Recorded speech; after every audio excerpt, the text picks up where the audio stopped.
Mobile ফোনে wifi ব্যবহার করলে দ্রুত এই সেটিংসটি করে রাখুন। কিভাবে করবেন চলুন দেখিয়ে দিচ্ছি। প্রথমেই মোবাইল ফোন থেকে চলে যাবেন প্লে স্টোরে টাচ করে দিবেন। প্লে স্টোরে টাচ করে দিলে দেখতে পাবেন সার্চ, এই সার্চে টাচ করে দিবেন। সার্চে টাচ করে দিয়ে উপরে লিখবেন ওয়াইফাই এআর। এই দেখতে পাচ্ছেন ওয়াইফাই এআর, এই যে ওয়াইফাই এআর, এই ওয়াইফাই এআরে টাচ করে দিবেন। এখানে টাচ করে দিলে ঠিক এমন একটি অ্যাপ আপনার সামনে চলে আসবে, এটি আপনার ফোনে ইনস্টল করে নেবেন। ফোনে ইনস্টল হয়ে গেলে এটি আপনাকে ওপেন করে নেবেন। ওপেন করে নিলে আপনার এখানে দেখতে পাচ্ছেন এই যে ওয়াইফাই, এই ওয়াইফাইতে আপনি টাচ করে দিবেন।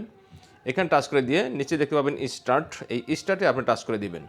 স্টার্টে টাচ করে দিলে এখানে পারমিশন চাচ্ছে, আপনি দিয়ে দেবেন হোয়াইল ইউজিং দিস অ্যাপ, এটাকে টাচ করে দিবেন।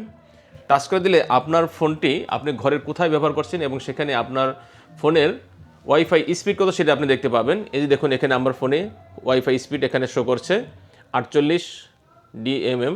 আপনার ঘরে বা বাইরে কোথায় আপনার ওয়াইফাই নেটওয়ার্ক কতটুকু পাচ্ছে সেটাও আপনি এই অ্যাপের মাধ্যমে চেক করতে পারবেন। ধন্যবাদ।